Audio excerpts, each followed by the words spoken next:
What's going on, YouTube? Thanks for tuning into the channel. It's your boy Devin Coates. This is day 11 of the 48 days with the 48 laws. Bear with me. I have a very sore throat. That root canal really fucked with my system. I think my body's like rejecting whatever they put in my mouth.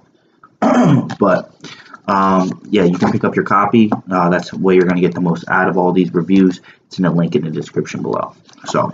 Law 11, learn to keep people dependent on you. To maintain your independence, you must always be needed and wanted. The more you are relied on, the more freedom you have. Make people depend on you for their happiness and prosperity, and you have nothing to fear. Never teach them enough so that they can do without you. So the first story he gives is a transgression of the law. Basically, back in the Middle Ages, they had what was called a condottiere, which basically like a mercenary soldier.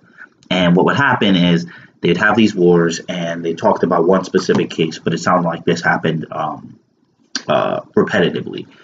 They would hire them, they would save the city, and then they would think of, how do we repay this guy? This guy's been doing a lot of work for us and really saving our lives. How do we repay him? Do we give them a lot of money? Do we make him like the ruler of the kingdom? At the end of the day, they pretty much find out. I mean, there's nothing you can really give. What do you give somebody that literally saved your life and the life of all your people? So what they would do is basically they would shower them with gifts, give them rewards, and then lead them to their death and kill them, and then replace them with somebody new.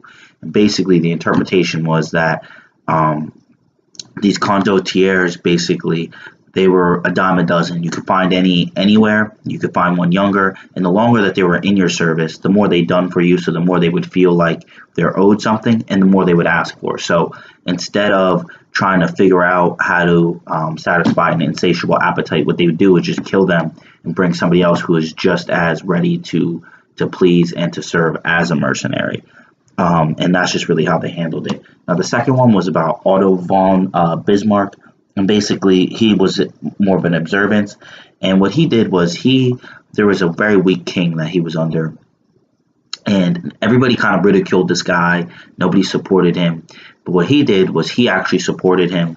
Basically helped him control the whole kingdom. And he also kept all the enemies that were like internal with him in the court at bay.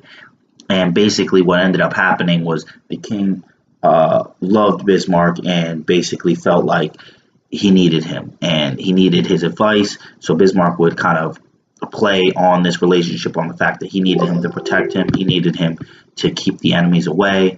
He needed him to help him out in many different ways. So what he would do is he would promote him into certain positions, and then actually he ends up dying. His brother takes the throne, who hates Bismarck, but he keeps him there as well because he was basically in the same situation with his brother. All these people don't like him. He has a bunch of enemies. He needs somebody that has relationships with these people and that can basically keep these people at bay. And Bismarck basically, from the back of the scenes, runs the whole country, and he unified all of Germany, which was Prussia at the time, but he unified a bunch and actually helped the original king's brother become the king of the emperor of all of Germany. And Bismarck was really the one that wielded all the power because he had the kings very dependent on him and his position in the court.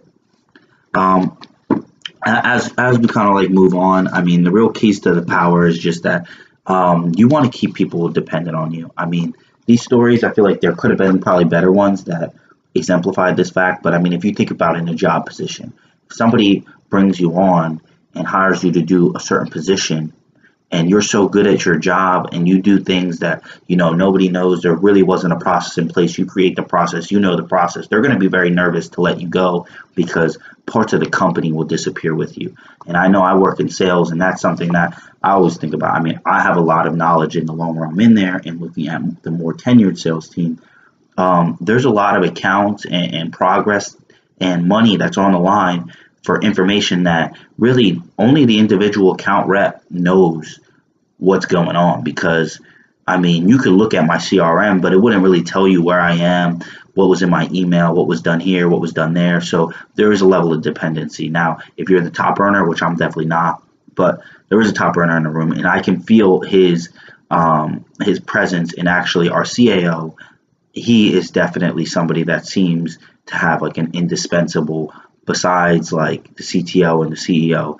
The CAO has like a very indispensable uh, kind of role because he brings in a lot of business from his connections and the Rolodex he has. So it really keeps him protected and gives him a lot of freedom to do with what he wants, given the opportunity, because he does wield so much power, and removing him from the organization would affect it greatly. So that was pretty much what this was about, was that you want to keep yourself connected, but you want to have people connected to you. Also, you don't want to believe that just because people depend on you, it means they love you. They might just respect and fear you the same way that, I mean, I've worked at jobs, not the job I'm at particularly, but I've worked at jobs where there's plenty of people that are discontent, but that won't leave because they're dependent on that paycheck. So it's something you can see all around you, and you might, in any situation, you might not like the person that you're dependent on, but you won't remove them because you know that you need it. Same as the case with Bismarck and the brother that took on after the king died. He didn't like Bismarck, but he kept him there because he kept him safe. So that's it for this one. Bear with me. My throat is killing me, so I know I wasn't really projecting, didn't have the same life, but you know, pick up a copy of 48 Laws of Power in the link in the description below. It is an affiliate link. I'd appreciate it if you're getting any value from this, that you pick up your copy from that link, and reading along with a tangible copy is really the only way you're going to get the most out of this. And really what this is for, this whole book review process, is to help you get on a reading schedule where I'm caught up today. I've done 11 days straight, a chapter a day, except the first day was 2 chapters. And it's a very easy pace. It's only a couple pages, and it really only takes me a few minutes, like definitely no longer 20 minutes to read it. And you guys don't actually even have to put up a video. So that's an extra 10 to 20 minutes that's on my part. So this is definitely something doable. Hope you're joining along, and I'll see you tomorrow. Till next time, hit the like button, subscribe button, leave some comments below if you like this format better than the 20-minute, 10-minute plus videos. And until next time, peace out, your boy.